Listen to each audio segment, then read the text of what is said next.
자, 먼저 이제 강의 내용에 대해서 좀 소개를 드리겠습니다. 먼저 저희들이 배뇨 문제에 대해서 병적인 현상에 대해서 말씀드리기 전에 먼저 배뇨 관련해서 우리 몸의 어떤 이제 구조와 기능이 어떻게 되는지 그걸 한번 먼저 살펴봐야 될 것 같습니다. 이어서 병이 어떻게 발생되는 그 기전, 즉 어떻게 해서 발생이 되는지, 배뇨 문제가 생기는지 거기에 대해서 간략하게 한번 알아보겠습니다. 그리고 마지막으로 가장 이제 중요한 단계가 이제 병이 생겼을 때 어떤 이제 진단하고 치료하고 이런 과정들이 되겠습니다. 차례차례 진행해 보도록 하겠습니다. 자, 먼저 우리 몸의 그 요로에 대해서 이제 말씀드리겠습니다. 유인물이 있습니다만은 일부 내용은 사진이나 그림에 해당되는 내용은 일부 이제 생략되어 있고 중요한 부분은 아마 유인물로 아마 이렇게 배포가 될 것 같습니다. 자, 우리 몸의 요로는 이제 이렇게 생겨 있습니다. 요거는 이제 정상인에서 요로 조영술 사진이 되겠습니다. 그래서 주사로 해서 어떤 소변으로 쉽게 흘러갈 수 있는 약을 이제 주사를 합니다. 이게 이제 조영제라고 이렇게 이야기합니다. 흔히 CT 촬영이나 흔히 이제 단층 촬영이나 이런 걸 할 때 주사를 맞게 되는 그런 약이 되겠습니다. 그러면 정맥으로 해서 조영제를 주사를 맞게 되면 즉각적으로 심장을 거쳐서 방광을 통해서 몸 밖으로 이제 배출이 되게 되겠습니다. 그래서 지금 주사를 맞고 5분 내에 이제 심장이 조용히 되게 되겠습니다. 왜냐하면 그 약은 우리 몸에 이제 다른 곳에 축적이 되는 게 아니라 물과 함께 쉽게 소변으로 이제 배설이 되게 되겠습니다. 그걸 이용해서 엑스레이를 찍으면 이제 요로에 대한 구조를 알 수가 있겠습니다. 그래서 바로 위에 이제 이렇게 중앙에 보이는 이 구조물이 척추가 되겠습니다. 척추, 이제 등뼈가 되겠고요. 그다음에 이게 쭉 해서 이렇게 골반뼈가 되겠습니다. 그리고 이게 갈비뼈가 이렇게 있고요. 그래서 우리 신장은 바로 갈비뼈로 이제 보호가 되고 있는 그런 형식으로 되어 있고 등뼈 양쪽에 각각 하나씩 좌우측에 이렇게 되게 되겠습니다. 그래서 실제로 정확한 이제 위치는 이 사진에서는 이제 앞뒤만 이렇게 구별이 지금 되지 않고 있고 2차원적으로 나와 있습니다만 실제로 우리 몸 앞에서 이렇게 만져질 수 있는 구조물은 아니고요. 등 뒤에서 만져집니다. 등 뒤에 여기 등뼈가 있고 갈비뼈 사이에 듬뿍 들어간 부분이 아마 있을 겁니다. 바로 이 앞에 있다고 생각하시면 되겠습니다. 그래서 우리 몸 앞에서 만질 수 있는 건 아니고 등 쪽에서 오히려 더 쉽게 이렇게 만지죠. 그래서 병원에서 이제 응급실이나 이런 데서 신우신염으로 오시는 분들은 병원에서 이렇게 등을 아마 이렇게 응급실에 해서 치는 검사를 그러면 신장이 만약 이상이 있으면 신우신염이나 이런 게 있게 되면 굉장히 아프게 됩니다. 등 쪽에 있는 그런 구조물이다 생각하시면 됩니다. 자, 그래서 신장이 이제 조영되고 쭉 내려와서 이렇게 이제 방광으로 흘러가게 되겠습니다. 방광으로 흘러가는 신장하고 방광하고 그 사이에 굉장히 가느다랗게 이렇게 되어 있습니다. 이게 바로 이제 요관이라던가 요관, 호수 모양으로 되어 있다는 그런 이야기죠. 그래서 우측에서 이렇게 쭉 요관으로를 통해서 방광으로 소변이 이제 내려가게 되고요. 좌측도 마찬가지입니다. 그러면 이 부분은 지금 끊어져 있는 것 같은데 잘못된 거 아닌가? 그건 아닙니다. 왜냐하면 요관이라는 자체가 연동운동을 하게 되겠습니다. 풀어졌다, 그 다음에 늘어났다 이런 식으로 해서 소변을 쭉 내려가게 합니다. 그래서 이 부분은 연동운동을 하고 있는 이런 부분이기 때문에 어떤 때는 이렇게 쭉 잘 내려가는 듯이 보이고 어떤 때는 또 이 부분이 또 안 보이고 어떤 때는 이 부분이 안 보이고 이런 식으로 해서 흘러가게 되겠습니다. 그래서 정상적인 모양으로 되어 있고 방광도 이렇게 아주 탄력성 있게 되어 있습니다. 그래서 골반 내에 방광이 바로 그렇게 위치해 있게 됩니다. 이게 이제 두던뼈가 되겠습니다. 두던뼈 바로 뒤쪽에 방광이 위치한다고 생각하시면 되겠습니다. 자, 위에서부터 쭉 한번 훑어보겠습니다. 자, 신장은 양쪽에 이제 하나씩 있게 되는데 이건 이제 우측 신장을 나타낸 그림입니다. 그래서 신장의 신실질이라든지 이 부분을 이 부분에 이상이 생긴 경우는 내과에서 치료를 하게 되고요. 쭉 내려와서 소변이 이제 걸러져서 쭉 모여서 그 신우라는 구조물로 이렇게 모여지게 되겠습니다. 신우에서는 요관으로 이렇게 흘러가게 됩니다. 자, 그래서 신장 중에서 이 부분 신실질에 이상이 있는 경우는 대개 이제 신장내과라는 그 과에서 주로 진료를 보게 됩니다. 자, 그리고 그러면은 이제 소변이 걸러져서 내려가는 길은 바로 비뇨기과에서 봅니다. 그래서 뭐 신장 어디 아픈데 신장내과냐, 뭐 비뇨기과냐 어디 가는지 모르겠다. 자, 그래서 신장 요 부분에 해당되는 건 이제 신장내과에서 보고요. 그다음 요 이하 부위부터 소변이 내려가는 길은 바로 이제 비뇨기과에서 보게 되겠습니다. 그런데 환자분들은 사실은 그 뭐 어디에 이상이 있는지를 잘 모르시기 때문에 두 군데 중에 아무 때나 오시면은 분류가 돼서 해당 과로 이렇게 연결이 됩니다. 자, 그래서 신장은 우리 몸에서 뿜어져 나오는 혈액의 거의 한 3분의 1 정도가 신장을 거치게 됩니다. 신장에서 뿜어져 나오는 혈액의 3분의 1은 이제 뇌로 가고요. 3분의 1은 신장으로 가고 나머지 3분의 1은 우리 몸의 뭐 팔, 다리 뭐 이런 데로 다 가게 되겠습니다. 그래서 굉장히 많은 혈액을 받고 있습니다. 그 이유는 우리 몸에 신진대사하고 나서 노폐물이 굉장히 많이 생기죠. 그 노폐물들을 몸 밖으로 빨리 배출을 시켜줘야 됩니다. 그래서 그런 이제 중요한 기능을 하고 있습니다. 자, 그 밑에 요거는 아까 말씀드린 바와 같이 신장과 방광을 이제 잇는 그런 호수 모양의 구조입니다. 호수인데 단순히 그냥 이렇게 호수 모양으로 연결만 되어 있는 통로는 아닙니다.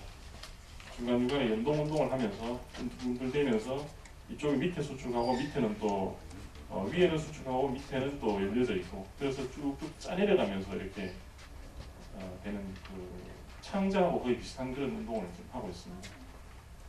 그래서 길이가 상당히 깁니다. 사실은 굉장히 긴 통로를 여행을 해서 신장에서 방광으로 이렇게 내려오게 됩니다. 원래는 방광이 한번 소변에 모이면은 다시는 역류가 안 돼야 됩니다. 한번 내려온 게 다시 여기서 신장으로 역류가 되게 되면 안 됩니다. 원래가 그렇게 되도록 되어 있습니다.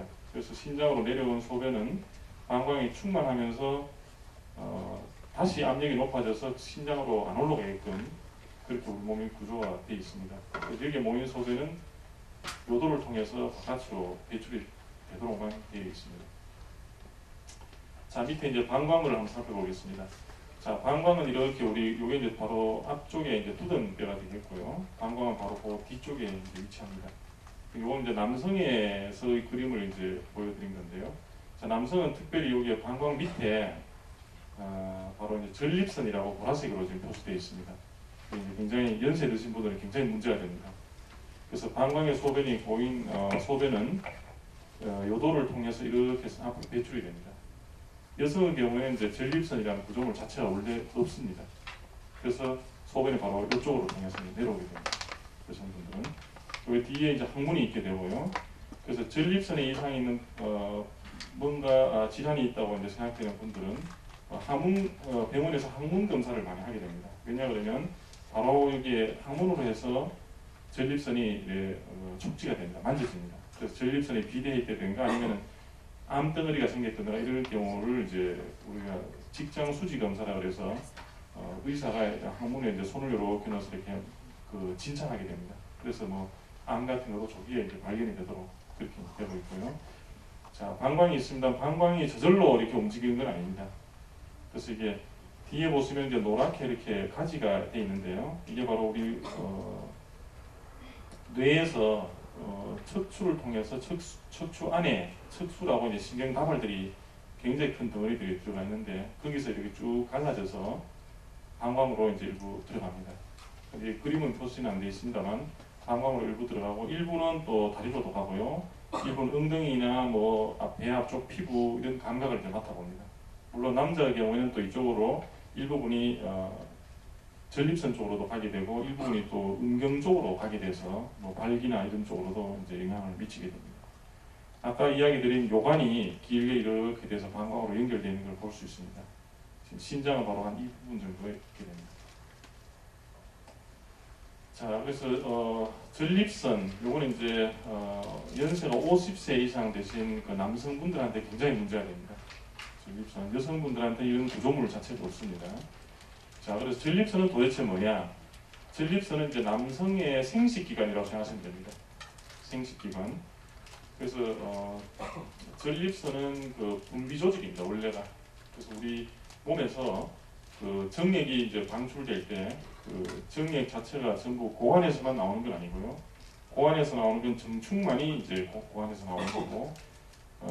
그러면은 그 정액 성분 중에서 액체 성분의 상당 부분이 바로 여기서 나옵니다. 전립선에서. 그래서 정자들이 아주 잘 살 수 있게끔 주위에 배양 조직을 제공해 준다고 생각됩니다. 그래서 전립선 내에는 굉장히 많은 영양분 성분들이 많이 있습니다. 자, 그래서 젊으실 때는 대개 이제 전립선 이런 별 문제가 없습니다. 그래서 생식기관으로서 아주 충분히 역할을 해내고 있습니다만 연세가 되시게 되면 그런 기능들이 생식기관들이 이제 쇠퇴가 됩니다. 그래서 이 전립선 조직은 사실은 기능으로서 별로 이제 필요가 없게 되는 상태죠. 자, 그런데 연세가 되시면 이제 호르몬의 어떤 불균형으로 그 남성에 있어서 갱년기 또는 여성으로 말하자면 이제 폐경기하고 비슷한 이런 이제 시기를 맞게 되는데 그러면서 이게 굉장히 이제 비대가 되기 시작합니다. 그래서 사람에 따라서 굉장히 차이는 있습니다만 이게 이제 굉장히 커지게 되면 바로 소변이 나가는 길 자체를 틀어막게 됩니다. 주위에서 커져서. 그래서 소변 보기가 굉장히 힘들어지고 소변 아예 못 봐서 또 응급실 오시는 분도 있고 이렇게 됩니다. 그래서 50세 이상 때부터 계속 커나갑니다. 전립선은. 한번 커지면 또 줄어들지도 않고요. 그 다음에 그 방향은 계속 커지는 방향으로 나갑니다. 연세가 드시면서. 사실 그래서 전립선 비대증은 40대 정도부터 원래 시작합니다. 근데 조금 어느 정도 좁아지기 전까지는 증상이 안 나타납니다. 50대부터 이제 서서히 증상이 나기 시작해서 그 빈도가 50세 때는 대개 한 40%, 60대는 이제 한 50%, 70대는 뭐 한 60, 70% 그런 정도로 소변 증상을 이제 호소하게 됩니다. 이게 바로 이제 전립선 비대증이라고 이렇게 이야기가 되고요. 그래서 그건 이제 그 옛날에는 이제 병으로 사실 인식을 하지 않았죠. 되게 뭐 노화 현상이 아니냐. 근데 그거는 사실은 노화 현상이 아니고 병적인 현상이죠. 그래서 서양에서는 뭐 1950년도, 60년대부터 다 그걸 병으로 인식하고 치료를 해왔죠. 근데 우리나라 같은 경우는 뭐 경제 수준이나 이런 것들이 선진국 수준에 그 당시에는 미치지 못했기 때문에 대개는 뭐 방치되고 있었던 그런 상황이었고 한 10년, 20년 전부터 이제 그 병으로 이제 인식을 해서 뭐 병원에 많이 찾게 되고 그렇게 되는 상태입니다. 크기는 지금 밤알 크기라고 생각하시면 됩니다. 밤알 크기가 한 20g 정도. 구성은 70%가 분비선 조직이고 30%가 어떤 뭐 콜라겐이라든지 뭐 편활근이라든지 근육 같은 이런 성분으로 구성이 되어 있고 아까 이야기 드린 바와 같이 이쪽에 암이 발생되었다. 이거는 이제 손가락으로 이렇게 해서 이렇게 의사들이 경험 많은 의사들이 만져보면 이제 암인지 어떤지 구별하는 데 상당히 도움이 됩니다. 전립선암은 굉장히 많이 늘어나고 있습니다. 우리나라에서도 굉장히 급격하게 지금 늘어나고 있습니다. 그래서 원래는 미국에서는 전립선암이 남성 암 중에서 넘버원입니다. 1위입니다. 1위. 근데 이제 우리나라가 경제 수준이 높아지고 식생활 패턴 자체가 이제 서양을 따라가게 됩니다. 그래서 이게 급격하게 지금 현재 늘어나고 있는 추세입니다. 자, 그래서 방광과 그 전립선에 대해서 이제 말씀드렸고 일반적으로 요도에 대해서 이제 말씀드리겠습니다. 요도는 이제 가장 배용 문제와 관계된 걸로 해서 가장 중요한 기능이 바로 이제 관략근 기능입니다. 관략근이라는 게 뭐 한자로 상당히 좀 어렵게 되어 있습니다만 쉽게 말씀드리면 조리개 근육이라고 생각하시면 됩니다. 바로 수도꼭지에 조절하는 요거라고 이제 생각하시면 되겠습니다. 그 위치는 바로 우리가 이제 풍선을 불었을 때 풍선의 이제 목 부분에 해당되는 그 부분에 위치하고 있습니다. 그래서 방광이 어느 정도 차더라도 소변이 안 흐르게끔 우리가 이제 참게 되는 이제 그 근육이고 소변을 우리가 보게 될 때 중간에 소변 보는 도중에 소변을 이렇게 주기를 끊치는 경우가 있습니다. 힘을 뭐 이렇게 항문 조무리듯이 이렇게 오므리게 되면 바로 소변 주기가 끊어지죠. 그때 바로 요도 관략근이 이제 작동을 하는 거죠. 그래서 본인이 수의적으로 의지대로 조절할 수도 있는 부분이 있습니다. 의지로 조절할 수 없는 부분은 바로 또 여기에 있긴 합니다. 그래서 우리가 굳이 의식하지 않아도 소변이 이렇게 방광이 찼을 때 소변을 잘 저장할 수 있게 되는 그런 이제 기능도 같이 이제 있게 됩니다. 자, 소변 방광이나 요도 기능 자체가 신경계하고는 이제 떼어놓을 수 없는 관계입니다. 그 관계에 대해서는 또 자세히 말씀드리겠습니다. 자, 아까 말씀드린 내용을 다시 요약을 해보겠습니다. 자, 이게 이제 신장입니다. 등 쪽에 붙어 있습니다. 자, 신장, 그 다음 여기 쭉 내려와서 요관입니다. 자, 방광이 있고요. 여성에 있어서는 요도가 이렇게 짧게 되어 있습니다. 자, 남성에 있어서는 역시 신장, 요관, 방광 쭉 해서 요도가 되어 있습니다. 상당히 좀 깁니다. 남성에 있어서 바로 전립선이 여기 위치를 하고 있게 돼서 여성하고는 조금 구조가 다릅니다. 자, 근데 신경은 이렇게 쭉 해서 뇌가 있고 쭉 해서 이렇게 척수라고 해서 그 척추뼈, 등뼈 속에 이렇게 신경 굉장히 굵은 다발들이 이렇게 들어가 있게 되고요. 쭉 내려와서 방광으로 이렇게 신경이 이렇게 가지쳐 들어가게 되고 일부는 요도 쪽으로 가게 되고 일부는 잔가지가 나와서 음경으로 가서 이제 발기를 또 담당하게 되고 또 일부는 이렇게 가서 항문 쪽으로 가서 항문 조리개 근육, 항문 관략근 쪽으로 또 일부 가게 됩니다. 그래서 엉덩이 피부 쪽으로 가게 되는 신경들도 일부 이제 가지가 이렇게 나오게 되고요. 피부 그 다음에 가게 됩니다. 그래서 이 그림에서는 지금 소변 쪽으로 가는 신경만 나타냈습니다만 이 위에서는 또 내장으로 창자로 가는 그런 이제 신경들도 일부가 나오고 위에서는 또 팔로 가는 신경들도 나오고요. 일부분은 여기에 다리로 가는 신경도 아마 있는 거 보이시겠습니다. 그래서 우리 몸에서 신경계는 우리 몸 전체를 다 통제를 하는 그런 역할을 하게 되겠죠. 예. 자, 그래서 신경계랑 그 다음에 방광 요도가 어떤 그 관계를 갖고 있느냐. 자, 그래서 이해를 제가 돕기 위해서 그 그림을 이제 갖고 왔습니다. 자, 말을 탄 이제 기수입니다. 말이고요. 자, 그래서 말을 탄 기수에 해당되는 게 바로 이제 신경계가 되겠습니다. 방광하고 신경하고 관계만 이제 단순하게 말씀드린다면 이런 상황입니다. 그래서 자, 말은 어떤 에 해당되느냐? 방광과 요도, 관략근에 해당된다고 보시면 됩니다. 자, 그다음에 다리에 해당되는 것은 이제 바로 근육, 골반 근육이라든지 이제 어떤 지지 조직입니다. 그래서 자, 방광과 요도는 일단은 실행하는 기관입니다. 소변이 찼을 때 소변을 보고 소변이 방광에 차면은 또 뇌 쪽으로 해서 신호를 올려주고 보고를 하는 거죠. 자, 신경계는 전반적인 모든 것을 통제를 하고 조정을 합니다. 자, 소변이 좀 덜 마려워도 내가 한 3시간 동안 어디에 내가 여행을 해야 된다. 그때 동안에는 내가 소변을 볼 수가 없는 상황이다. 그럼 미리 가서 좀 볼 수도 있는 거죠. 소변이 마렵지가 않아도 그걸 명령을 내리게 되는 거죠. 근데 소변이 많이 반면에 또 소변이 많이 방광이 찼습니다. 근데 지금 현재 도저히 화장실 갈 그런 분위기는 아니다 말이죠. 그런 상황이면은 마렵더라도 참으라고 방광한테 명령을 하게 됩니다. 그런 것들이 아주 유기적으로 돌아가야 되는 거죠. 왜냐하면 우리가 동물 같은 경우 만약 예를 들어서 개나 뭐 소나 이런 동물 같은 경우는 그게 잘 안 되죠. 그래서 마려우면 그냥 싸버릴 수가 있는 거죠. 근데 사람은 어떤 이제 사회생활을 하게 되지 않습니까? 사회 활동을 하고 다른 사람 간의 관계도 있고 그 다음에 사회적으로 이게 적응이 돼야 되니까요. 아무 데서나 소변을 볼 수 있는 건 아니죠. 그렇기 때문에 그런 기능들은 이제 동물들하고 상당히 다르게 사실 이제 발달되어 온 거가 되겠습니다. 자, 그러나 소변 기능에 어떤 병적인 상황이 생기면 어떻게 되느냐? 저기 말이 제대로 달릴 수가 있습니까? 넘어져 버립니다. 자, 그래서 그런 상황들은 어떤 게 있느냐? 신경계가 물론 뭐 좋지가 않아서도 이런 일이 발생될 수가 있겠죠. 기수가 정신이 지금 잘 안 돼 있고 엉뚱한 명령을 내린다. 그렇게 되면은 말이 제대로 갈 수가 없는 거죠. 자, 그리고 방광 자체가 이상이 있는 경우는 어떠냐? 그것도 안 되죠. 갈 수도 없죠. 쓰러져 버릴 수가 있습니다. 그다음에 말단 장기 자체, 전립선이나 이런 데 비대가 있게 되면 또 소변이 잘 통제가 안 되고 수술이나 이런 걸로 해서 어떤 그 요도나 이런 데 뭐 구멍이 난다든지 질 쪽으로 구멍이 난다든지 이런 경우 그런 경우도 소변 통제가 안 되고 결국에 흘러버리겠죠. 그 다음에 여성분들한테 상당히 좀 문제가 됩니다만 골반 근육 자체가 출산이나 이런 걸로서 굉장히 늘어서 이완돼 버리는 경우가 있습니다. 그러다 보면 기침할 때 소변이 새는 그런 상황이 되면 그걸 복압성 요실금이라고 합니다.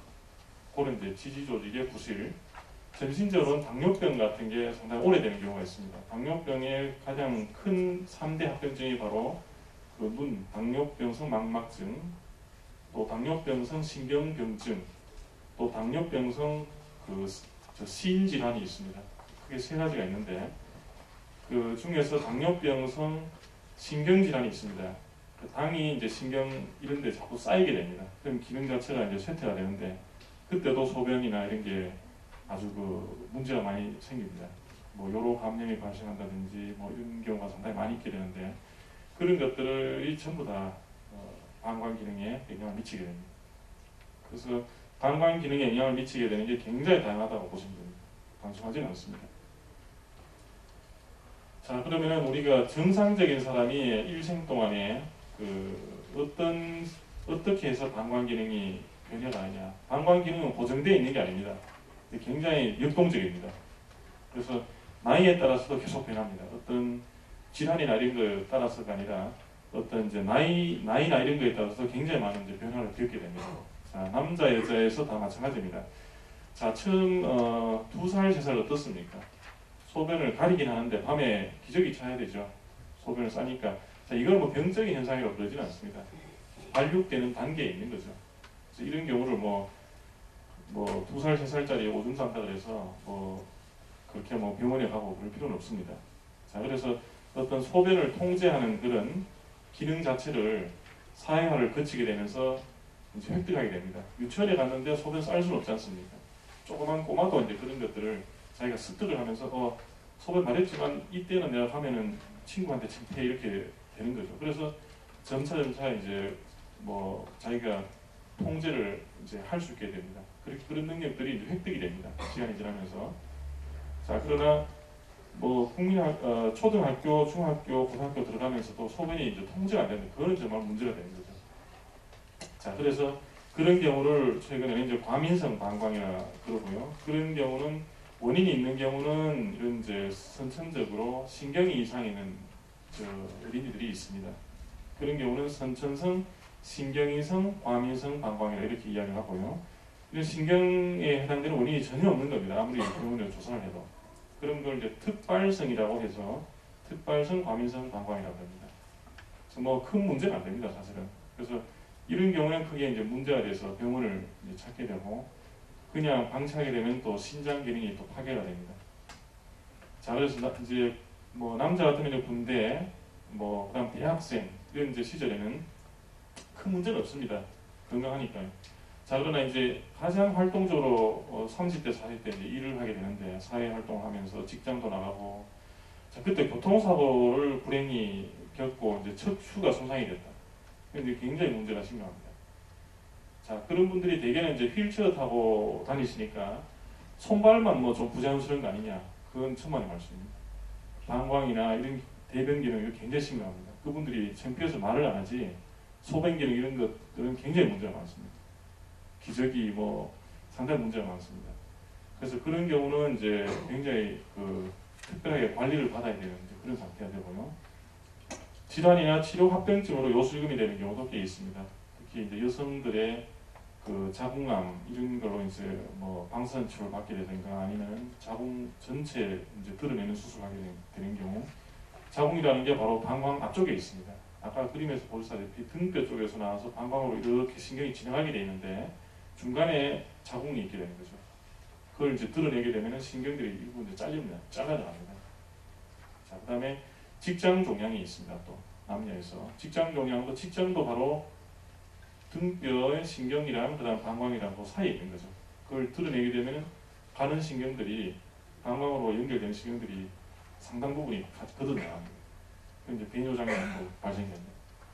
자, 연세가 더 들어서 이제 50세, 60세 이제 넘어갑니다. 그러면은 여성분들은 과거 출산이나 이런 걸 영향으로 해서 골반 근육이 상당히 약해지기 때문에 기침할 때 소변이 이제 새거린다든가 줄넘기, 계단 내려갈 때 이런 데 새는 것을 이제 복합성 요술금이라고 그러고요. 상당히 많이 있습니다. 이분들이. 그 다음에 원인을 모르는데 과민성, 그 소변이 아주 마렵다. 그 과민성 방광. 남성에 있어서는 이제 전립선 비대증이라고 아까 말씀드렸고요. 자, 연세가 더 이렇게 지나서 뭔가 중풍이나 뭐 파킨슨병, 그 다음에 뭐 치매, 뭐 이런 이제 어떤 신경계통의 이상이 있는 경우는 또 소변에 굉장히 많은 문제가 생기죠. 그래서 이런 문제에 대해서 조금 더 깊이 있게 이제 들어가 볼까 합니다.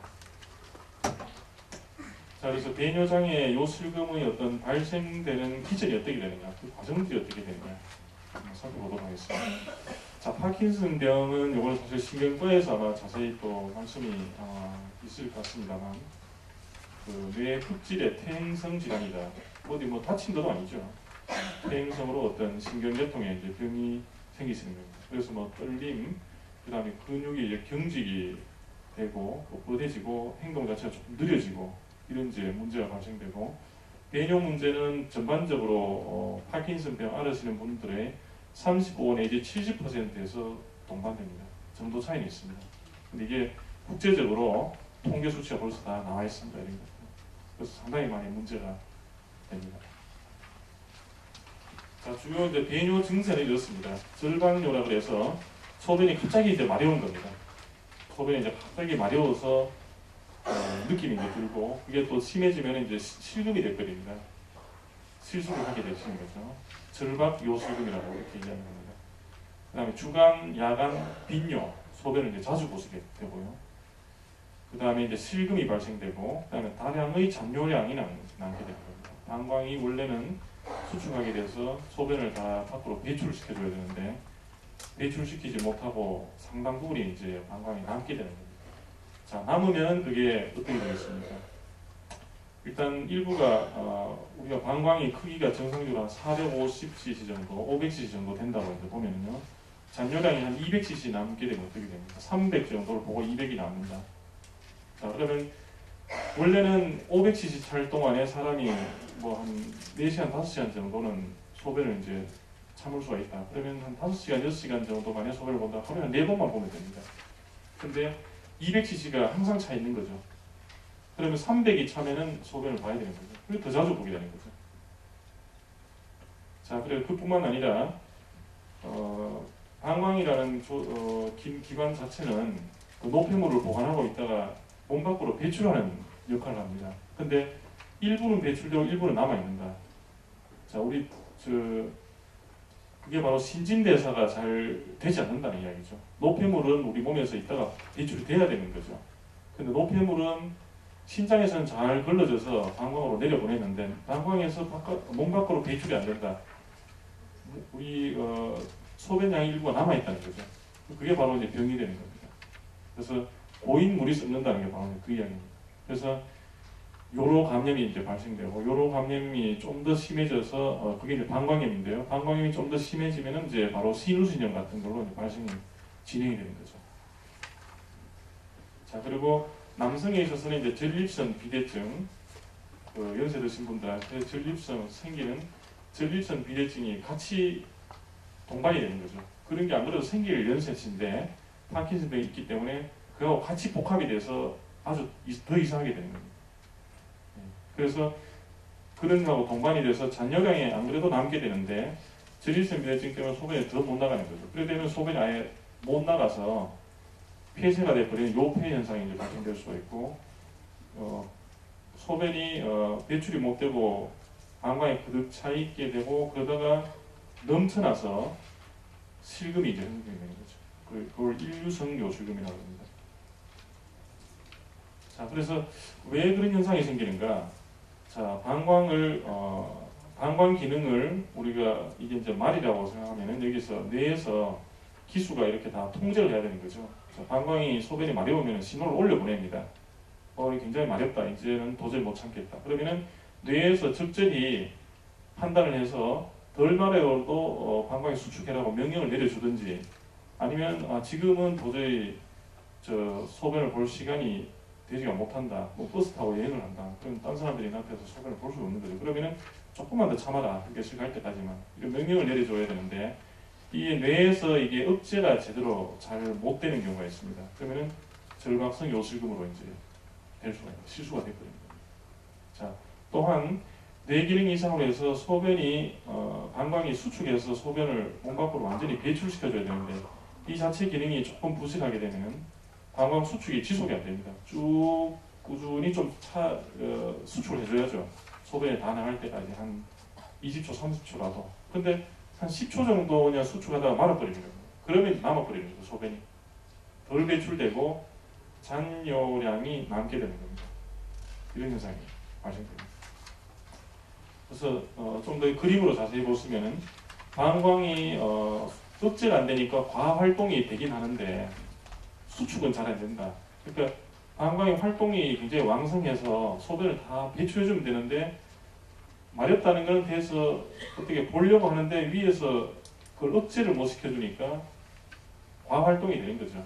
자꾸 수축이 조금만 수축은 나는 겁니다. 그런데 실제로 소변을 보라 그럴 때는 수축이 또 제대로 지속이 안 되니까 덜 보게 되고 그리고 잔뇨가 남게 되는 상태고 그리고 일부 이제 관략근의 이완 장애가 나타납니다. 파킨슨병 때 우리 골격근 같은 거 조금 운동이 느려지고 조금 떨림 현상이 있고 마음대로 의지대로 빨리빨리 조절이 안 되지 않습니까? 그래서 방광이 수축할 때 이 관략근이 수도꼭지가 제대로 빨리 열어줘야 되는데 열어주는 게 굉장히 느리게 열어주는 겁니다. 방광은 벌써 수축하고 있는데 그렇게 되면 이제 소변이 덜 나가겠죠. 아무래도 방광 수축은 벌써 한 10초 지속되다 끝나버렸습니다. 그러니까 이게 이완이 제대로 안 되는 그런 장애들이 많이 이제 발견이 됩니다.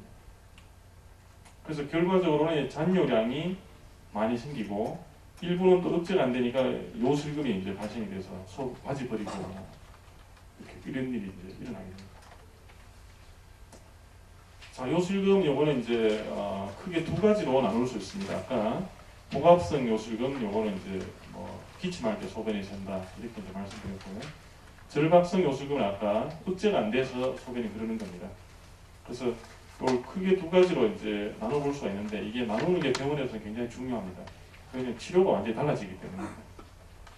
자, 복압성 요실금은 요건 대개 한 40대, 50대 여성한테서 많이 이제 생기는 상황입니다. 그래서 대개는 기침이나 복압이 들어갈 때 생기게 되기 때문에 예측이 됩니다. 그래서 이거 기침이나 이렇게 나오려고 하면 참고 이렇게 그런 행동을 하게 되는 거죠. 그 다음에 굉장히 우스운 그런 이제 친구가 이야기를 했다. 그러면 웃음을 이제 참아야 되는 거죠. 이런 식으로 이제 예측이 되고 대개는 소량을 실수하게 되는데 패드로 해서 체면 유지는 좀 일부 가능합니다. 그런데 절박성 요실금은 일단은 한번 억제가 안 되기 시작하면 굉장히 이제 창피해지죠. 패드로 좀 해결하기 힘들고 또 양이 조금 더 많은 경향이 있고요. 그 다음에 예측이 안 됩니다. 지하철 타고 가다가 어느 순간에 이게 느낌이 올지 이게 예측이 좀 하기 힘듭니다. 그래서 더더구나 더 이제 복압성 요실금보다는 더 힘들어지는 상태입니다. 절박성 요실금의 증세는 아까 빈뇨, 낮에 자주 본다, 밤잠에서 자꾸 깬다, 예고 없이 갑작스럽게 소변을 봐야 할 것 같은 충동이 이제 들고 억제할 수 없이 소변을 보고 싶은 충동이 생기면서 소변이 새어나온다. 이게 이제 절박성 요실금이 됩니다. 절박뇨라고 이렇게 이야기합니다. 자, 삶의 질 요새 참 많이 이야기를 합니다. 삶의 질에 미치는 영향은 이제 우울해지고 창피하고 생활에 아주 불편하고 가족 관계에서도 아주 불편합니다. 그 다음에 친구 관계에서도 자꾸 대인 관계를 끓이게 되고요. 만약 사회적으로 왕성히 활동을 해야 되는 상황에서는 생산성이 이제 저하될 수 있고 사회생활 여러 가지 전반적으로 영향을 받게 되고 치료 비용도 또 들고 절박성 요실금은 대개 병원에 오시는 분들이 이런 식으로 많이 이야기를 하세요.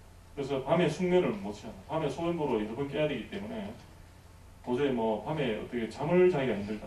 낮에 계속 또 졸립고 운동 등의 신체 활동을 줄여야 되고 원하는 것보다 더 자주 집에 또 있어야 되고 사교 모임이나 친구들 모임에 가기가 좀 힘들다. 기저귀나 이렇게 계속 대고 다녀야 되니까 혹시 남들이 내 소변 냄새를 맡을까봐 아주 창피하고 걱정되고 공공장소에서 화장실 가는 지름길을 이제 미리 알아놔야 된다. 그 다음에 화장실에 늘 가까이 있도록 하기 위해서 여행 계획을 조정해야 된다. 장거리 여행 같은 것도 할 때도 어디 화장실이 어디 있는지 미리 이렇게 계획성 있게 또 짜야 된다. 그런 이야기를 많이 하시고, 화장실에서 멀리 떨어진 곳에 활동을 이제 잘 못하겠다.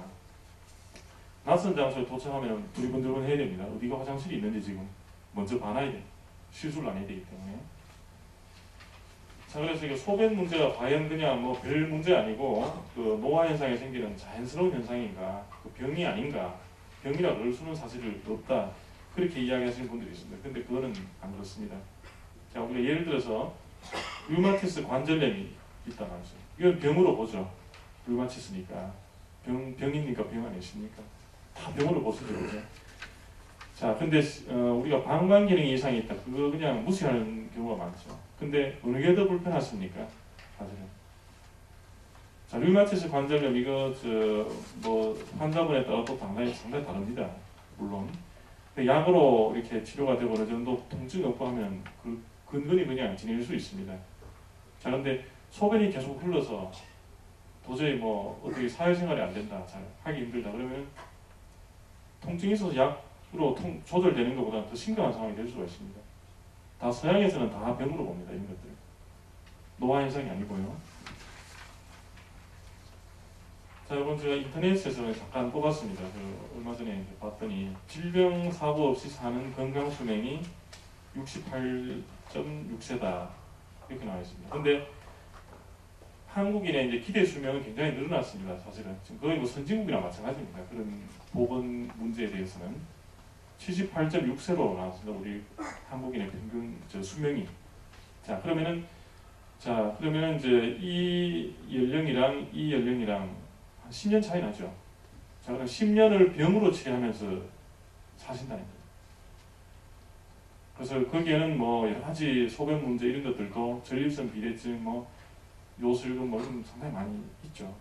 그래서 이게 저희들이 그 의학계에서 상당히 큰 이제 이슈가 이런 이제 기대 수명까지 건강하게 사시도록 하는 거 굉장히 큰 목표입니다. 자, 일단 그래서 오늘 이제 말씀드린 내용은 이제 정보에 대한 거죠. 사실 이게 이제 어떻게 해서 이렇게 몸에서 이런 현상이 생기고 이런 게 왜 그렇게 되는지 정보가 일단은 좀 있어야 되겠습니다. 인식 자체가 지금 잘 안 돼, 사회적으로 잘 안 돼 있는 상태니까요. 그래서 그런 정보가 없으면은 뭐 배뇨가 안 된다든지 요술금이 있다든지 방치하게 되는 거죠. 자, 그럼 증세가 계속 치료 안 되고 지금 계속 악화되죠.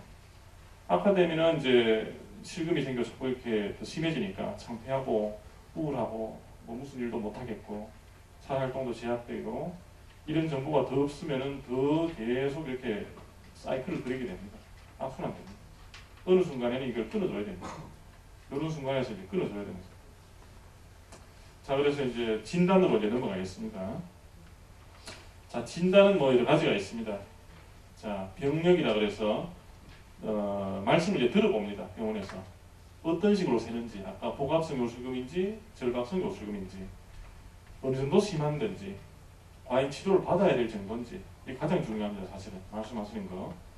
그 다음에 아까 신체 검진, 전립선 비대증이 있는지, 전립선 암 때문에 혹시 그런 건 아닌지, 복합성 요술금 골반 근육이 처져서 그런 건 아닌지, 자, 그런 거. 그다음 신경 검사. 오늘 우리가 이제 신경과에서 하듯이 아주 광범위하게 조사하는 건 아니고요. 근처 뭐 감각 이상이 있는지, 항문이나 이런 데 어떤 그 근육이나 이런 긴장도는 괜찮은지 뭐 이런 것들을 이제 몇 가지 봅니다. 배뇨일지라 그래서 소변 이제 기록을 적었습니다. 왜 이러냐? 이제 같은 소변 증상을 호소하는 분들이 표현에 따라서 굉장히 달라지기 때문에 감을 못 잡습니다. 병원에서 의사들이. 어떤 표현이 굉장히 표현력이 왕성하신 분들은 소변 뭐 조금 자주 마렵다는 거 굉장히 크게 얘기하죠. 그러면 저희들이 그 굉장히 심각한 정도로 증상이 심하냐 그렇게 이제 듣게 됩니다. 근데 아주 무던하신 분들이 또 계십니다. 그런 분들은 소변 조금 자주 보는 것 같아요. 근데 몇 번 보십니까? 여쭤보면 하루에 한 15번 봅니다.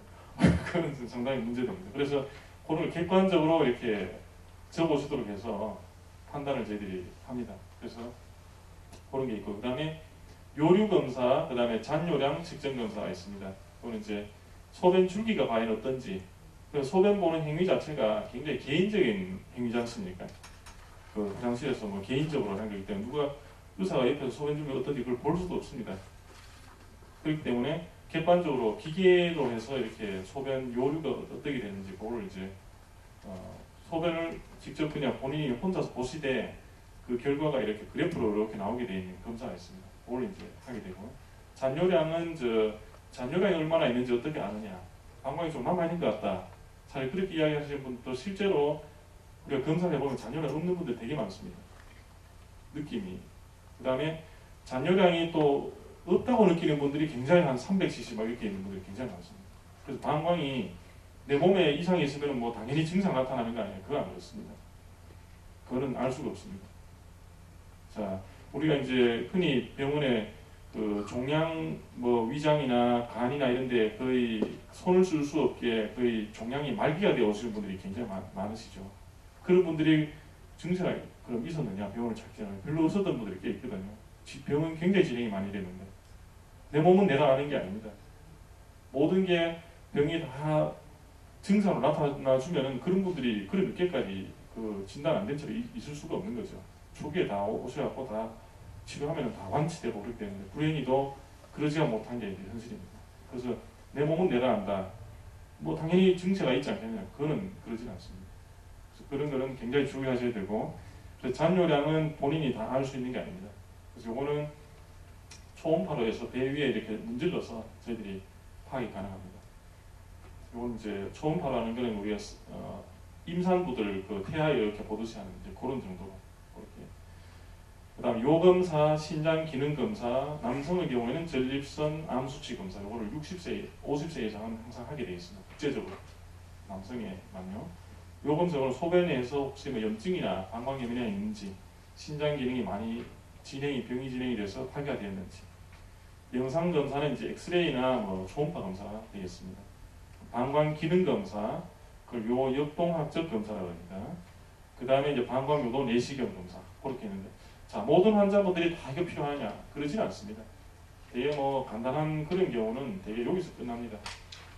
당일날로 거의 뭐 끝나게 되고, 요 배뇨일지는 며칠 쏘셔야 되니까 그거는 뭐 당일날로 다 하기 힘들겠습니다만 굉장히 간단하게 그냥 뭐 소변 그냥 검체 내시고 뭐 기계에다 소변 한번 보시고 이런 식으로 되게 끝나는데, 신경인성 원인이 있는 분들은 굉장히 복잡합니다. 그런 분들은 이런 정도까지 진행하는 경우가 거의 대부분입니다. 왜냐하면 그게 증상으로 다 표현이 안 되게 되기 때문에 증상으로 들어봐서 다 저희들이 알 수가 없습니다. 증상이 비슷한 그런 경우가 많고 굉장히 진행된 경우도 증상이 별로 없는 분들도 있고 하기 때문에 의사들도 사실은 그 말씀하시는 거 들어봐서는 감을 못 잡게 되는 경우가 거의 대부분입니다. 증세는 되게 어떤 걸 평가하느냐, 일단 뭐 있는지 없는지부터 먼저 따집니다. 절박성 요술금이 있다. 그래서 뭐 소변 자꾸 못 참고 그럽니다. 있는지 없는지 실제로 저희들 따져봐야 되는 거죠. 그 다음에 빈도 얼마나 자주 있습니까? 하루에 뭐 겨우 한 번 정도 있는데 그거야 그냥 뭐 그 아주 치료 자체가 집중적으로 그렇게 할 필요는 없는 거고. 그 다음에 심한 정도가 뭐 금법 적시는지 아니면 정말 소량세는지. 소량세는 사실은 그건 뭐 치료 굳이 할 필요는 없는 거죠. 성가신 정도, 조금 세도 이렇게 불편하신 분들이 꽤 있습니다. 지장을 많이 주는 분들. 예를 들어서 이제 사회활동을 왕성하게 하는데 젊은 연령대, 한 30대, 40대. 자, 직장생활 하는데 요수금이 있는데 자꾸 신경이 쓰이는 거죠. 언제 셀지 모르고. 회의하다가 갑자기 막 소변 느낌이 들어서 새는지. 그럼 이제 직장생활에 많이 지장이 있게 되는 거죠. 근데 예를 들어서 이제 뭐 직장생활을 하지 않는다. 집에 대충 자주 있는 그런 분들이다 그러면 그게 별로 성가시질 않는 거죠. 치료도 그런 거에 따라 달라집니다. 그래서 삶의 질에 또 영향이 있는 그런 경우도 있습니다. 이게 내가 상당히 불편하다. 그러면 이제 치료를 또 받으셔야 되는 거고, 별로 뭐 불편한 거 없다. 치료를 조금 또 정도가 낮은 것을 할 수 있습니다. 그래서 모든 환자분들에서 증세가 이런 정도다 그래서 그거에 따라 기계적으로 처리가 되는 건 아닙니다. 환자분들에 따라서 다 개별화가 되는 겁니다. 치료 방침이. 자, 배뇨 설문지라고 있습니다. 요거는 저희 전립선 비대증에 해당되는 설문지가 되겠습니다. 설문표가 되겠는데요. 질문이 뭐 8개가 되어 있습니다. 자, 그렇게 해서 위에 뭐 소변을 다 보았는데도 소변이 남아있는 것 같이 느껴지느냐, 2시간 이내 소변을 봐야 되느냐, 평소에 소변 줄기가 끊어져서 다시 힘주어서 봐야 되느냐, 소변을 참기 어려운 경우가 있느냐, 줄기가 약하다고 생각하는 적이 있느냐, 금방 나오지 않아서 아랫배에 힘을 줘서 뜸을 들여야 되는 경우가 있느냐, 밤에 자다가 깨어나 소변을 보는 적이 몇 번이나 있느냐, 그 다음에 지금 평생을 이런 상태로 보낸다면 어떻게 느끼느냐, 그런 것들에 대해서 이제 있는데, 요번에 전립선 비대증에 해당되는 내용이고요. 이거 뭐 증상에 따라서, 병에 따라서 또 설문표가 다 다릅니다. 한 예만 지금 제가 그려놨습니다. 자, 배뇨일지는 여기 이제 하루에 쭉 시간을 적어놨습니다. 거기에서 배뇨량이 얼마나 되느냐, 그 이제 컵으로 이렇게 재게 되어 있고요. 그 다음에 절박뇨가 어느 정도 되느냐, 이걸 본인이 느끼시는 걸 기록하게 되어 있습니다. 1에서 5까지 이렇게 나눠놨습니다만, 5에 해당되면 대개는 이제 실금이 생긴다, 이렇게 이제 이분은 표시를 해놨습니다. 그래서 이거 좀 자주 보시겠죠. 2, 4, 6, 8, 9번, 10번. 그래서 하루에 한 8번 이상 가면 그건 빈뇨가 있다고 정리를 합니다. 국제적으로 그런 기준이 되어 있습니다. 미국이나 어디 딴 나라 가셔서 다 8번 이상을 하루에 보신다. 야간 포함해서 그건 빈뇨라고 이제 분류가 되어 있습니다. 이분은 이제 빈뇨 현상이 있으신 거고, 밤잠을 주무셔야 되는데 야간에 보신 걸 표시를 이렇게 하는데 밤에 3번 이제 깨시는 거죠. 이분은 야간 빈뇨도 있는 겁니다. 주간에도 있고, 그 다음 요실금도 있는 상태가 되고, 이거는 이제 증상을 요거 표로만 봐서는 이제 치료를 받으셔야 되는 상태. 이분은. 자, 사진은 뭐 우리 영상 그 사진은 이제 어떻게 보면, 아까 제가 정상인에서 사진을 이렇게 지금 제가 아까 그려놨었는데요. 자, 근데 이게 이제 본인도 모르게 이렇게 진행이 되는 겁니다. 예, 신경 쪽으로 해서 방광이 통제가 안 되고, 그럼 겉으로 소변만 흐르고 뭐 절박하게만 느껴지고 그것만 되느냐? 그게 아닙니다. 몸 속에도 다 변화가 생겨야 됩니다. 그래서 파킨슨병이나 이런 병으로 해서 뭐 우리가 팔이나 다리나 이런 데 신체가 불편하신 거하고 똑같은 정도로 방광에도 이상이 있다고 보시면 됩니다. 그리고 겉에서 볼 수는 없어서 그렇지 실제로 안에는 내장 장기도 다 그 정도의 변화가 와 있습니다. 파킨슨병 때문에 방광뿐만 아니라 소화기 계통에도 지장이 꽤 생기지 않습니까? 변비 같은 거 생기고 다 그러지 않습니까? 그런 것들이 다 내장 장기도 우리 밖에 팔다리 같이 그 정도 변화가 와 있다고 생각하시면 됩니다. 그래서 자, 이분은 뭐 지금 굉장히 변화한 변화가 와 있습니다. 방광이 이렇게 용적이 어느 정도 돼야 되는데 거의 뭐 탁구공보다 조금 더 큰 테니스공 정도 변해버렸습니다. 그 뭐 소변 어디 담을 수가 있습니까? 제대로 뭐 1시간 더 참기가 힘든 거죠. 자, 위에 콩팥 어떻습니까? 이렇게 예쁘게 이렇게 돼야 되는데 이 소변이 제대로 안 되니까 꿀통하게 엄청나게 늘어나 있습니다. 이걸 이제 수신증이라고 합니다. 콩팥이 물 차버리는 거죠. 굉장히 늘어나 버린 거죠, 이게. 그럼 이게 소변이 덜 내려가거나 아니면 역류가 생겨서 올라간단 말이죠. 그러면 이 수신증으로 해서 콩팥이 눌려버리는 거죠. 콩팥이 찌부러져 버리는 거죠. 계속 진행되면 이제 나중에 투석받아야 됩니다. 모든 분이 다 이렇게 된다는 이야기는 아닙니다. 근데 방치되는 동안에 증상이 없이 이렇게까지 진행이 돼서 오신 분. 이런 분들도 사실은, 이분도 사실은 뭐 이렇게 되고 싶어서 된 건 아닙니다. 있다가 보니까 어떻게 이렇게 되버린 거예요. 이 상태에서 병원에 오신 거죠. 그 전까지 증상이 없었느냐? 전혀 뭐 몰랐다는 거예요. 자, 그래서, 자, 이건 이제 이런 정도가 되면은 신장을 이제 우리가 초음파 검사를 하게 되면은 이 부분이 상당히 이제 예쁘게 가늘게 되어 있는데 이건 굉장히 늘어나 있지 않습니까? 자, 그래서 신장을 보게 되면 이렇게 이제 늘어난 게 이렇게 보이게 됩니다. 늘어난, 요건 요관이 되겠고요. 요건 이제 신장이 되겠습니다. 신장이 이게 늘어난 것 때문에 눌려버리죠. 초음파 검사하면 이렇게 보이고, 그 다음에 이런 방광을 봤는데 방광이 이렇게 뭔가 뭐 쓰레기 더미 같이 하나 이렇게 돼 있는데 이 노폐물들이 쌓여서 세균이나 이런 게 번식하고 나서 남은 찌꺼기 같은 것들이 이렇게 이분은 보이게 되는 상태입니다. 자, 요류 검사는 뭐냐? 검사가 요거는 이제 보시면은 기계가 소변 이제 보시는 검사입니다. 소변 보는 행위 자체가 굉장히 개인적인 거기 때문에 우리가 옆에서 볼 수가 없습니다. 그래서 그래프가 이렇게 이제 나오게 됩니다. 그래서 그 그래프 패턴을 봐서 자, 요런 거는 이제 전립선 비대증이 있으신 분들의 사실은 전형적인 패턴입니다. 소변이 요류가 이렇게 쭉 이렇게 올라가야 되는데 그러지 못하고 뭐 이렇게 흐름이 좋지가 않으니까 줄기가 약한 채로 그냥 머물러 버리는 거죠. 그리고 소변 보는 게 이렇게 쭉 해서 이렇게 해서 끝맞춰줘야 되는데 한 2배 정도나 길어져 있고요. 이 전립선 비대증이라고 되시는 분입니다. 이거는 정상입니다. 어느 정도 추정은 가능합니다.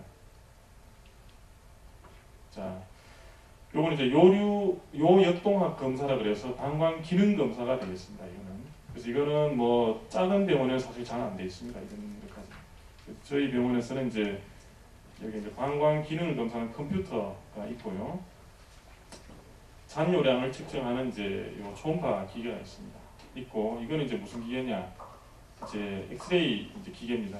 그래서 이게 투시라 그래서 투시기라 그래서 이거 이제 방광이나 이런 것들을 겉에서 보이진 않지만 엑스레이로 해서 이걸 방광 모양이나 이런 거 역류가 있는지 이런 것들을 면밀히 이제 살필 수 있는 이제 장비가 되겠습니다. 그래서 이거는 미국에서도 대학병원 쪽에서 다 설치가 되어 있지는 않습니다. 60, 70% 정도 되어 있고 국내에는 여기 설치되어 있는 병원이 몇 개 안 되고요. 실제로 요 방광기능 검사만을 위해서 이 기가 설치된 건 여기가 유일합니다. 이제 작년에 이제 구비가 돼 있고 이제 진단 정확도를 굉장히 끌어올리는데 굉장히 많은 이제 도움을 주고 있습니다. 자, 요역동학 검사라 그래서 그거는 뭐냐? 컴퓨터로 이제 방광 기능을 이제 검사하는 게 되겠는데 이따가 제가 잠깐 예를 한번 보여드리겠습니다. 자, 요건 이제 국제적으로는 그 신경이성 방광, 신경 이상 때문에 생기는 방광 기능 이상에서는 모든 환자분들이 다 받게 되어 있습니다. 국제적으로. 이건 뭐 한국에만 해당되는 내용이 아니고 미국, 유럽 이런 데 다 돼 있는데 그 왜 그러냐 그러면 합병증이 굉장히 많기 때문에 방치하게 되면 굉장히 많은 더 문제가 생기기 때문에 조기에 그런 현상들을 빨리 파악하기 위해서 지침으로 다 제정이 되어 있습니다. 자, 그리고 증세가 굉장히 다양합니다. 이 환자분들에 따라서. 하기 때문에 증세로 우리가 방광 기능을 다 추정을 할 수가 없습니다. 그다음 방광 기능 형태가 매우 다양합니다. 그래서 방광 모양은 정상인데 홍파 쪽에 망가진 분들도 있고요. 방광은 또 엉망이 돼버렸는데 홍파도 어느 정도 또 괜찮은 분들도 있고 그 중간에 여러 가지 단계에 해당되는 분들이 또 굉장히 많게 됩니다. 방광은 괜찮은데 요도가 또 이상하게 되는 분들도 있고 근데 그거를 개별적으로 환자분마다 맞춤으로 다 이렇게 치료가 이루어져야 되기 때문에 어떤 부분에서 이상이 있는지 그걸 파악을 해야 됩니다. 그래서 그런 것들은 바로 요역동학 검사를 통해서만이 가능합니다. 이제는 증세로 완전히 진단이 안 됩니다. 아까 말씀드린 바와 같이 타 질환이 혼재되어서 복잡한 경우도 있습니다. 치료 방침 결정이 간단하지 않습니다.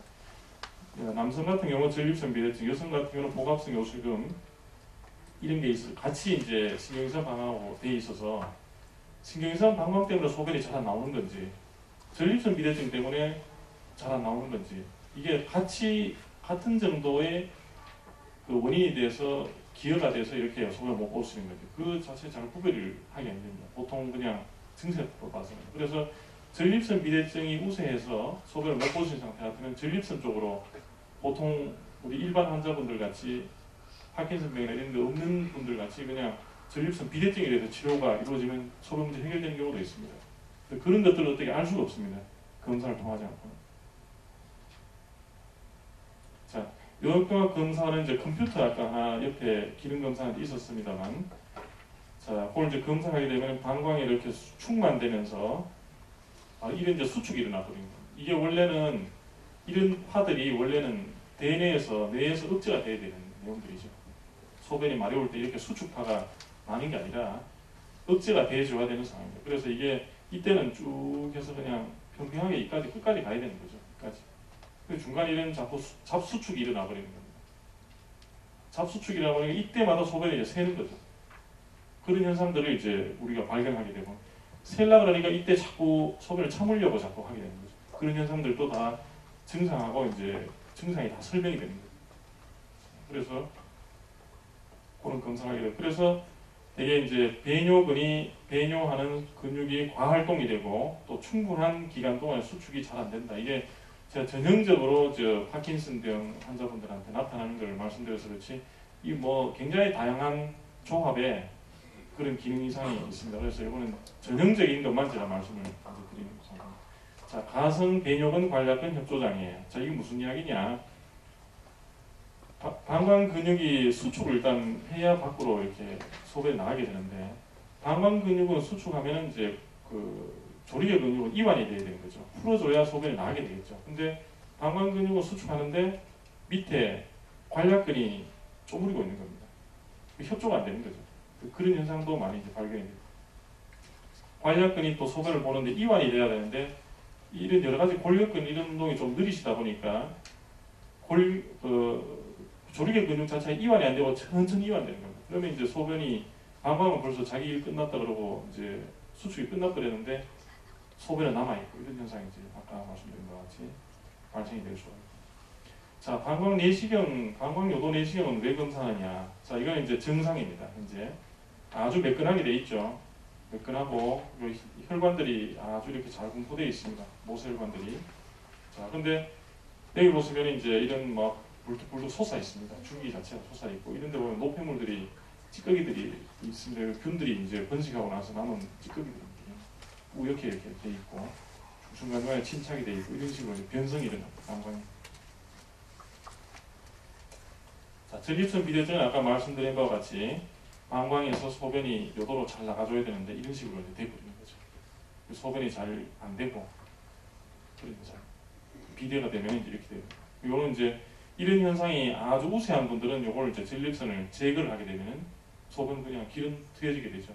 그걸로 해서 뭐 치료가 되는 분들이 또 꽤 있습니다. 전립선 비대증 바로 이제 이건 이제 정상인데요. 이렇게 다 비대가 되거든요. 뭐 잘 안 나가죠. 힘을 주고 노력을 해도 소변이 안 된다. 단순한 그냥 뭐 정력이 약해서 그런 현상은 아닙니다. 그거는 이제 일반적으로 그냥 우스갯소리를 하는 이야기고. 예. 자, 치료는 어떻게 이루어지느냐?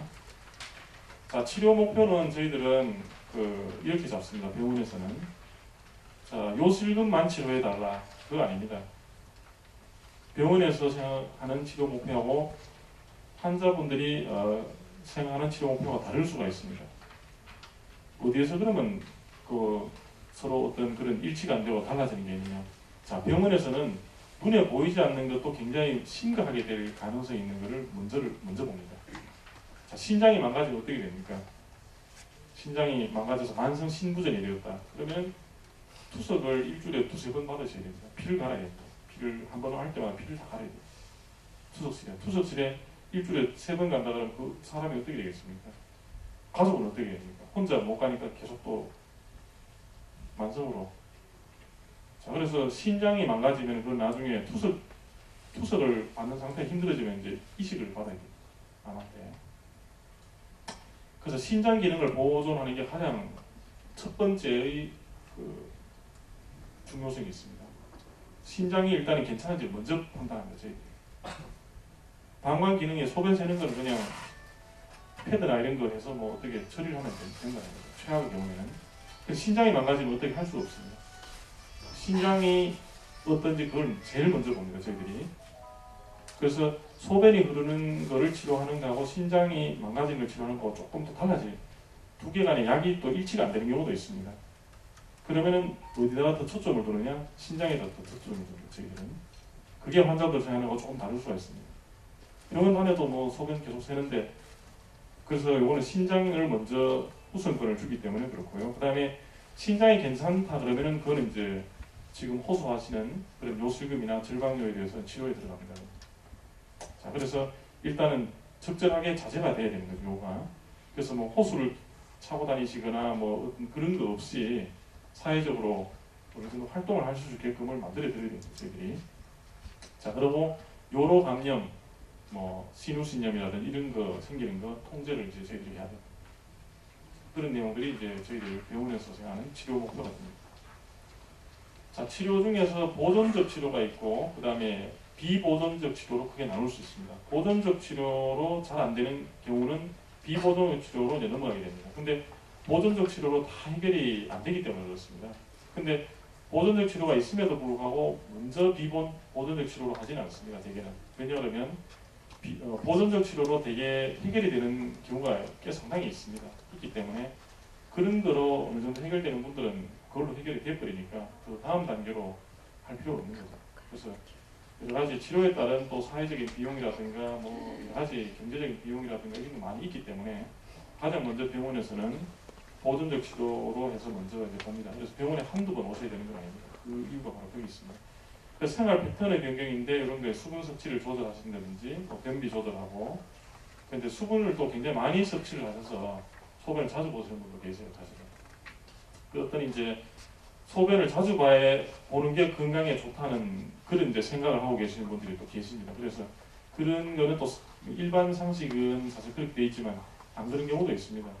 그래서 그거는 이제 적정한 타임 인터벌에 보시면 되는 건데 뭐 신진대사 잘 되게 하자면 뭐 자주 봐야 되는 거 아니냐 이런 생각을 갖고 계셔서 자주 가시는 경우도 있습니다. 그런 경우는 저희들이 그렇지 않다는 걸 이야기를 드리는 순간 빈뇨는 상당히 개선이 될 수가 있는 거죠. 방광훈련 아까 그게 이제 그렇게 자주 가야 되는 건 아니고 어떤 때 마려울 때는 좀 참게 하는 게 도움이 되는 경우도 있습니다. 그런 경우는 이제 저희들이 여러 가지 기록을 검토하고 검사하고 해서 방광훈련만으로 해결되는 분들도 있습니다. 그다음 약물치료인데 약물치료가 이제 상당히 병원에서 많이 이용이 되고 있습니다. 그래서 이런 이제 약제가 있습니다. 항콜린성, 삼한계 항우울제, 근이완제. 자, 근데 내가 우울증은 아닌데 무슨 항우울제를 치료를 하냐. 자, 약이라는 게 이렇습니다. 약이라는 게 우리 몸에 한 군데만 작용을 일으키는 게 아닙니다. 약을 먹게 되면 이제 우리 뭐 전신적으로 다 이렇게 그 영향을 미치게 되는 거죠. 우리가 장기에 다 이제 그런 약에 노출이 되는 거죠. 그러면은 원하는 작용을 얻는 거는 이제 우리가 약 작용이 되고 다른데 이상한 데 작용이 되면 그 부작용이 되는 거죠. 예를 들어서 뇌나 이런 데 좋아지라고 약을 먹었는데 뭐 속이 쓰리되든가 아니면 변비가 생기는 이것도 다 이제 부작용을 속하는 거죠.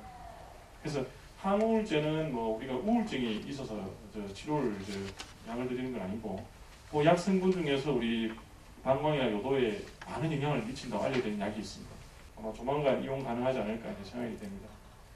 자, 그 다음에 수술적 치료법으로는 이제 전립선 아까 문제되는 경우는 전립선 레이저 수술, 그 다음에 절제술, 방광 확대술, 요로 전환술 이런 것들이 있게 됩니다. 방광 확대술, 요로 전환술은 뭐 굉장히 심한 경우에 해당되겠죠. 보통 분들한테는 해당되는 경우는 아닙니다. 창자를 일부 잘라서 이제 방광 기능을 이제 수리를 해야 됩니다. 굉장히 큰 수술에 속하고 비뇨기과에서 이제 이런 수술을 하고 있습니다. 특히 이 병원에는 이제 이런 수술을 해야 되는 분들이 꽤 많이 있습니다. 요로 전환술은 이제 밑으로 소변을 못 보고 배로 이렇게 소변을 전환해야 되는 경우가 속합니다. 이런 분들이 꽤 있습니다. 청결간헐 돈요법이라고 해서 소변을 인위적으로 배출해야 되는 자력으로 이게 배출이 안 되고 인위적으로 배출해야 되는 경우가 있는데 70년대 초에 개발된 이제 요 배출 방법은 미국에서 이게 개발됐고 엄격하게 무균 소독법을 적용하지는 않습니다. 주로 환자 본인이 스스로 소변을 배출을 하게 되고 그러지 않으면 이제 소변줄을 계속 차고 다니셔야 되는 상태가 되거든요. 원래는 소변줄을 차고 그다음에 여기 백 하나 달고 이렇게 이제 다니셔야 되는 상태인데 그러지 않고 필요할 때마다 호스로 요도를 통해서 호스를 넣어서 소변 빼고 그리고 그냥 다니시는 그런 이제 방법입니다. 자, 그래서 이제 소변 빼는 이제 부드러운 호수고 요거는 이제 소독제, 소독제 그다음에 요거는 이제 음경이나 요도 입구를 닦아내는 청결하게 하는 그런 이제 페이퍼 타월이 되겠습니다. 젤리가 유난 젤리가 되겠습니다. 그래서 도뇨 교육 및 실습이라 그래서 이제 저희 병원에서 도뇨 교육실이 따로 이제 운영이 되고 있습니다. 당뇨 교육실하고 마찬가지로. 그래서 우리 몸 구조가 어떻게 돼 있고 어떤 방법으로 배출하고 그다음에 카테터라 해서 아까 호수 관리는 어떻게 하고 간격은 어떻게 되고 이런 것들을 이제 교육하는 이제 그런 교육실이 따로 있습니다. 요거는 이제 정정은 요 배출이 잘 안 되는 분들의 약물이나 어떤 보조 방법으로 이용될 수도 있고 합병증은 사실은 별로 많지는 않습니다. 요도로 이렇게 하니까 뭐 큰일 생기는 거 아니냐 그러지는 않습니다. 대개는. 그래서 요거는 이제 70년대 초에 개발된 이후로 그건 한 30년, 35년 정도 전 세계적으로 다 검증이 된 방법입니다. 그래서 뭐 10년, 20년을 하는 분들도 큰 문제는 없이 하고 있는 분들이 많다. 보고가 전 세계적으로 다 돼 있는 방법입니다. 자, 저희들 서울대학병원에서 이제 파킨슨 병을 앓고 있는 분들의 어떤 이제 자료를 이제 분석한 결과입니다. 그래서 최근에 이제 분석이 됐는데 총 102명 환자분들, 남자 60명, 여자 42명 해서 평균 이제 병을 앓고 계신 한 6.8년 정도 되는 분들을 결과를 한번 분석을 해봤더니 배뇨 증상은 지금 경증, 중증, 중등도, 그다음에 중증 이렇게 나눠봤을 때 경증은 이제 한 5% 정도, 중등도는 한 30%, 아주 심한 경우는 한 65%까지 이렇게 돼 있는데 사실 이게 이제 그 연세 나이대에 비해서는 굉장히 높은 빈도죠. 1인 정도가 돼도 대개 병원에 잘 안 오고 그냥 진행된 상태로 계셨다는 거죠. 평균 잔뇨량은 이제 100cc가 넘는다. 대개는 우리 한 50cc 미만이나 뭐 이렇게 돼야 되는데 100cc가 넘게끔 남아요. 방광 형태도 벌써 변성이 아까 된 경우는 이런 정도로 이렇게 남아 있습니다. 아까 경증인데도 형태가 이상하게 변한 경우도 중간 정도 되는 경우보다 더 많게 되는 경우도 있고요. 방광이 소변을 저장하고 있어야 될 시기에 과활동이 나타난 경우가 반수가 넘습니다. 반수가 넘게 나타났고 소변을 봐야 될 때 제대로 못 보고 활동이 제대로 안 되고 수축력이 전혀 없게 되는 경우도 한 35% 정도입니다. 굉장히 많은 빈도죠, 사실은. 일반인들은 이런 현상이 그 나이대에 대해서는 사실은 뭐 거의 없습니다. 자, 그래서 요역동학 검사 소견하고 그다음 증상하고 잘 그거랑 증상은 그러니까 젊은 나이라 그래서 파킨슨 병을 앓으셨는데 젊은 분들이 더 뭐 덜 심하냐 그건 아니었다는 거죠. 남녀에 따라서 차이가 있었느냐 그것도 별로 그런 현상은 찾아볼 수가 없었고 오래 앓았느냐 그 다음에 최근에 앓았느냐 그것도 별 차이가 없었습니다. 통계적으로. 배뇨 증상과 그 증상이 심한 분들이 우리가 방광 기능 검사했을 때 심하게 나타나냐 그것도 아니고 그 다음 증상이 별로 없다 그래서 약하게 나타나냐 그것도 아니다. 매치가 잘 안 된다는 거죠. 그러면 증상이 더 중요하냐 그 요역동학 검사 소견이 더 중요하냐 당연히 요역동학 검사 소견에 따라서 치료 방침이 결정되니까요. 그 증상만으로 제대로 평가가 안 된다는 이야기입니다. 그런 결론을 얻었습니다. 그렇기 때문에 진단과 치료에 있어서 요역동학 검사 이런 것들은 이제 상당히 필요한 상황이 되고 그런 검사 소견이 굉장히 다양하기 때문에 개별화된 치료로 이제 맞춤 치료로 이렇게 해드려야 된다. 그게 이제 결론이었습니다. 이상입니다. 시간이 조금